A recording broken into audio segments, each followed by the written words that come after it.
What is going on, everyone? My name's Boit, and I'm back with Mr. Husk Soup, the fabulous. Hello, Boit. Yes, more Phoenix Reborn, the second action game, number 2, DoD PXX. DoD taking that first game in a pretty close first one. We'll see if they can keep it up in this second one. We've got Joe as Zeus in this game. We've got Shelty as Thor, and we've got Fox as Uranus. So very, very aggressive comp, very different from last game. PXX on the other hand, Uranus, Kronos for Marcos, as well as the Thor here for Kaboo. So a little bit different, a little bit spicy. Well, let's look over on DoD side, because the first thing I noticed here was that the Thor player is in the pocket here with Shelty. Yeah. And to me, this just spells 3 TC fast Ragnarok. That's what I think is Shelty is thinking right now. Yeah. There was this moment where Squash fell in love with playing Thor in team games, and all he would do, from what I've been told, I played one game with him and he did this. It was like a 4-minute advance time into a second town center, into a big Ragnarok, and it was really, really strong. Now, that being said, the team composition that DoD's picked is, I mean, it lends itself a little bit to fast second town center play. Zeus can go 2 town center, make hoplites. Obviously, the Thor play can go for that 2 town center strategy as well. But it also lends itself to very, very aggressive 1 town center gameplay here. Zeus going centaurs, raiding cavalry from the Thor, standard Uranus shenanigans, especially against what they're going up against here. They got double double Atlantean, so those centaurs are a great idea. And then also obviously this Thor instead of a natural Loki here for Kaboo will cause some problems. Yeah, I think definitely 1 TC Centaurs most likely to play from Joe, and then Uranus just going to do Uranus things, and then yeah, a lot of like Shelty in the pocket. There's always a lot of pressure on you, I feel like, in the team games when you're in the pocket, because you are not the one to be targeted down usually by early god powers, early pressure. So you need to get your boom going, and you need to get it going good so that you can help when the time comes when your need is help, when your help is needed the most. Oh, Shelty tried to greet out the ox cart. There was a move here, which was dump the wood into this one, send this ox cart forward, and there would have been 0 walking time. But yeah. He kind of just threw away all of the advantages of saving his ox cart in that one movement there. He threw that away and more. Yeah. That's really a costly play there. Yeah. And only 4 gazelles, also interesting to note. Savannah with only 4 gazelles there. Is there anything else for him? There's some lions. There's some zebras somewhere. Maybe on the front. There they are. So yeah, not a lot of hunt at all. No, it's a very low hunt map by the looks of it. So the PXX team with the 2 Atlanteans are probably going to be happy about it. Although Zeus with the Centaurs not going to need hunt that anyways, so probably pretty fair considering these 2 teams. This is a spicy choice from Oas here, right? Like, yeah. You don't see this very often. Uranus going 2 town center early against this type of a team comp. This is going to let Joe have his way with Marcos in the early game. Marcos is going to have a really, really tough time here. Kronos is not good against Zeus in the slightest. He gets a really, really bad spawn matching up against that Zeus of Joe. And you already know, Joe going Hermes. Shelty is going for I was going to go for Seti. Freya and Fox here has gone through Prometheus. Oas still not advancing. Kaboo. Freya, very late Freya as well. And Marcos here has gone through Prometheus already, putting the pressure on. It's got all the oracles out. Could potentially go for a couple of oracle heroes there, but they're already a bit weakened, so probably not going to do that. Yeah, and well, he doesn't have vision of anything. He hasn't done a really good job of scouting anything, so he's just walking in the dark right here. And you see how close it is, but he sees this position. He wants to attack that. Oh, okay, I guess. Yeah, but those gazelles are already or almost depleted by now, I suppose, right? Yeah, and Joe just goes, I'm just going to leave. I don't need to be here. Very smart. Very solid. And Rough start here for Marcos. Yeah. And Shelty is just going for longhouses. 3 longhouses. This is going to be mass raiding cavalry from Shelty. No surprises. He's going to be raiding the entire game. Does have to be mindful to keep his own villages safe, but he's got a good amount of goats and chicken. He's over on his zebra for the moment. Those aren't going to last all too long. But Marcos could find him. Yeah, well, still, Marcos has got this early oracles and the Prometheans, but it's not going to be long before Shelty can pretty effectively shut that down. And then Kronos, not very good at raiding those zebras because his army is so slow. Yeah, and Oas has been found out in the center of the map. This is stock standard greedy team gameplay. You just don't go for these zebra if you're going to town centers here. You just say, no worries. I'm going to sit in my base. I'm going to go on berries. I'm going to go on my herdables. I'm not leaving. You find the advantage because you don't need it. You already have an advantage going to town centers. You don't need to be in the middle of the map. No, it's true. It's so damn greedy. Like, how are you ever going to get away with that when you're on 2 TCs and everyone else is on 1 TC? It's close. One HP citizen. Fox keeps it alive there, and Shelter comes in to clean everything else up. Beautiful teamwork there. Very clutch. Almost losing the citizen, but doesn't end up doing so. Gabu comes in. Forest fire is available, so the citizen might get taken out, and it does get taken out by that forest fire there. Nice play.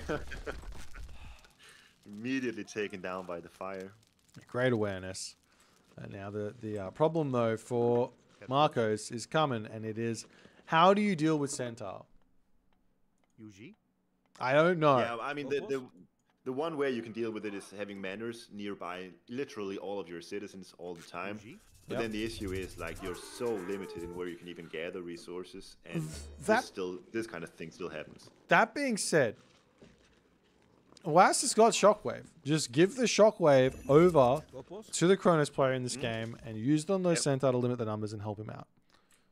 That's one way to go. Like, that's a big weakness Kronos has instead of Uranus versus Centaurs, is there's no Shockwave. But yeah, there is a Shockwave available, but it was used for something else down the bottom there. Yeah. Oh, this is a brutal attack really here. Sick.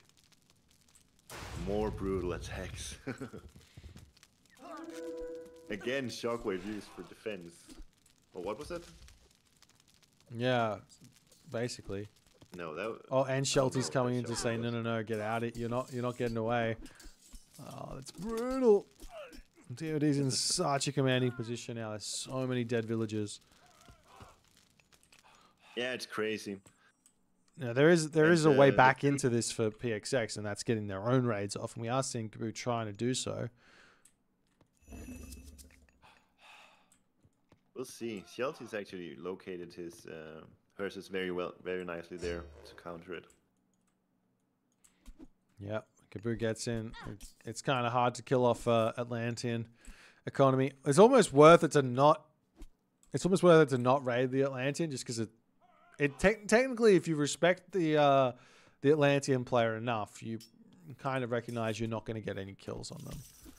But then that obviously can go the other way, where it's like, well, if you're giving me that respect, maybe I'm going to take some greedy plays around that. So you have to kind of check. Well, you have to. What happened earlier was it Awaz went for his forward hunt. Exactly. And just as he got there, before he even placed his manor, he was caught out. So there's that option too. Yeah, for sure. Shelties with like the double raiding groups trying to find villages. Double raiding groups work really well in 1v1 because you have like no a limited amount of detention. But if you go double raiding groups against 2 different players, you often end up losing more stuff than you gain. I think Chelsea and Joe are loving this game. Yeah, the very open savannah with these unit comps they're having. I think they're really in the zone right here. Another kill onto OAS, even though he's got 2 town centers. You still don't want to be losing citizen. No. Like, losing so many citizens and now being forced to farm. This second TC has not aided him in his economy at all. No. And Joe, on the other hand, he's just like, I don't know if he's built, or he's got one military building here, military academy. Hasn't started a single hoplite. He's just like, I can go full center, 2 town centers, and probably straight to the mythic age here. And Marcos is just like, I can't do anything. Oh, and another citizen kill, not quite. Almost. Well, that's the thing about team games too, because this would never be allowed in a 1v1, having only centaurs this late into the game. But then because it's a team game, you have Shelty, who's gotten full raiding cavalry. You have Fox, who's going Atlantean units. So it's all right that one player is focusing so intensely on myth units. Yeah. And now Alas trying to get the raids. He does a magical phase through there with the Atlantean units. They're one of the beautiful things that Ensemble Studios did was fix the pathfinding for Atlantean, but you know, for some reason we never thought maybe we should add those fixes over to the vanilla civs. So now it's what it is. Is that a thing, really? Was that fixed? Yeah, there's a stat that they change that's different for all the Atlantean units, I think, in the Protox. It could be changed. It could be fixed. Or it could be improved, I think. I could be incorrect, but obviously from what we see the Atlantean units move really nicely. Maybe if Chrono JJ's around, he can tell me what I mean. This is one of the reasons why people are so in love with playing Uranus, is because everything's just so smooth when you play him. His units, yeah, the control you have over those units compared to Norse Centaur. Army or yeah. Yeah, you're giving me an idea. Maybe we'll make a patch for funsies and just see what it looks like if everyone has got the same kind of those same kind of stats that the Atlantean has. Doesn't change any like raw numbers, just their pathfinding and bug stuff.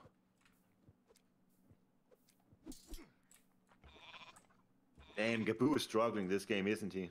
1200 score on one TC, and everyone else is really beginning to get a good economy running. Yeah, getting that second TC too, though. Yeah, Oasis in like one thing like we were talking about last game with all the tributing. One thing that I think is super unexplored is Atlantean players tributing Norse players in team games. Not early, but effectively, once you've got your 3 town centers, once you've got all your army out, you would click up to the heroic age normally, right? Instead of doing that, give those resources over to the Norse player and have them click up to the heroic age, and then up to the mythic age. And because you don't gain that much, especially something like something like flaming weapons scales exponentially. So if you're a little stronger than your opponent, then flaming weapons is very good. But if you're a lot stronger than your opponent, then flaming weapons becomes extremely broken. So, sort of what is it called? Slinging? Isn't that what you call it? Slinging, yeah. Slinging a Norse player makes a lot of sense with the flaming weapons in particular, I think. Yeah, well, we'll see. I mean, Shelty's already like an insane player. I'm sure he's going to be heroic age very, very shortly. Fox is, he's got his 3 town centers now. He's got all those resources. He's going to the heroic age himself, it looks like. You know, Gabu is just in a lot of pain. DoD just looking very, very strong. What is Shelty hasn't picked up his 3rd TC. I think he's just happily raiding right now. And he just comes in and surrounds Oas. The hoplites retreating away as the town center gets to live another day, but... Oh yeah, there's like 15 hoplites here. He could actually take down this TC very quickly now. Yeah. Probably should. Marcos hits the heroic gauge though. He's got his Hyperion, hits one of those cheeky centaur. He's gonna start getting those satyr out. How much favor? He's got a lot of favor, so yes, he should be making those satyr. 4.5 speed. He didn't even have a second temple here. Yeah, 100%. He is starting to make him. They just do so much damage when you have a mass of them. Yeah, 15 seconds. Yeah, it's a non-explored unit. I know that they were broken in one particular weekly patch when I didn't play. But right now, they're not really being used very much. Took down one of those centaurs very quickly, did you see that? Yeah, This gets me thinking. Maybe the answer for Kronos against Zeus, Centaur in particular, is just a fast heroic. What is their tracking like? Can they hit the centaurs? Probably not, right? Maybe with the special. Don't know. Doesn't say. Wait. Track rating 5.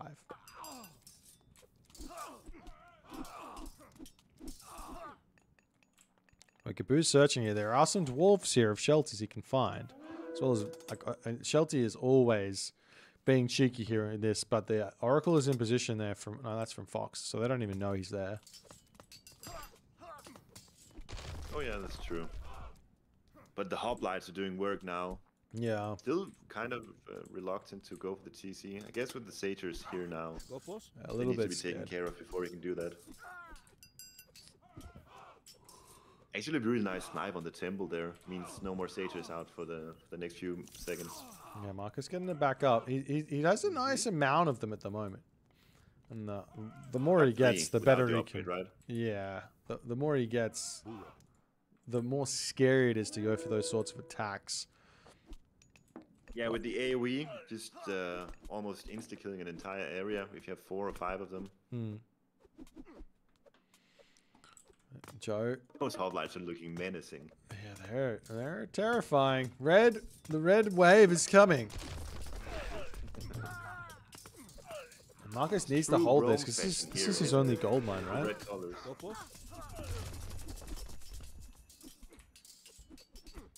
Marcus is struggling. All of his citizens seems to be idle now. Oasis is over here to help, but that just leaves Sheltie to just do whatever he wants. You do see the Symphalian Birds get a little bit of raid here. Finally hitting Sheltie a little bit in this game. Oh yeah. Sheltie is getting that 30C finally as well. Heads up. And I imagine Sheltie is like on the way to the Mythic Age very, very shortly. He's getting... It's going to be strong. Taking some damage though. Sheltie going to be very strong here. Well, Joe is already really strong, and what is Fox even doing? What is his situation? We haven't really seen him much, have we? He's just been defending. Yeah, he's just been defending, trying to keep it close. I mean, he's obviously killed Gabu off. Gabu's in a tough place as well. Yeah. Bronze and kill off a town center. This is an idea. This is an idea. Satyrs now, there's 4 of them, and what are they able to do? Five satyrs now. Well, one just died. Yeah, they do. They throw 3 projectiles at 22 pierce each. And the lightning storm hitting everything. That was a brutal timing from Joe. All these units are gonna die. That's a huge lightning storm. So many civilian units nearby as well. Yeah. That's the game. Gabu doesn't want to tap out just yet. He's got the frost. I've got frost, guys. Don't resign. Can't frost through the you can't frost through the lightning storm. That was brutal. DoD clinical performance here. I mean, I just don't. I get. Maybe there was a Gaia ban here or something, but I just don't think you can pick Kronos if there's Zeus out there. I don't think you can pick Kronos. Yeah, especially on a map like Savannah, it's just impossible to defend against the Centaurs, isn't it? Yeah, if there's no Zeus, then yeah, I'm more inclined to believe that Kronos can work if there's no Zeus. If you want, what about Loki then? It would have to be Zeus and Loki ban, I think. Well, you would have a Loki on your team at the very least, right? I mean, playing Kronos and you have Hall of Thane's hearses running all over your base in a team game, I wouldn't know what to do. I would be awesome. I would be like, help me, my Loki player. I'll kill your player. You kill mine. Yeah, maybe. It does limit your strategic options if the Loki player is forced to do that, isn't it? Yeah. I mean, here's the thing, right? They have a Thor player. They have a Norse player. Maybe the plan should be build 2 Ulfsarks, especially when you see the map and you see it's one Rhino Savannah. 2 Olf Sarks, send the Olf Sarks over to scout the red player, find where their hunt is, send all the oracles around there, do the oracle cheese to start the game off with, and maybe you can set that Zeus player further back enough that you can rush him. And if he does decide to go for Centaur, rushing a Centaur player is the best way to stop them. So maybe this team comp could work, but a WASP going 2 town centers, just allowing Joe free reign to do whatever he wants here, basically. And Marcos not being able to get anything early game just makes it look maybe more hopeless than it needs to be. With Kronos, you gotta be tricky. You gotta do stuff. It's like playing Set. Yeah. Set and Kronos are similar in the sense that in and off like just their pure strength, if nothing is really happening, it's kind of underwhelming. But they have so many tricks up their sleeves, and if you manage to utilize them properly, you can actually gain a really nice advantage over your opponent. Yeah. Oh well, it was fun game, fun series. Congrats to DoD. If you enjoyed this one, definitely go ahead over to Soup. Husk Soup is his YouTube channel. And I will see you guys in the next one. Bye.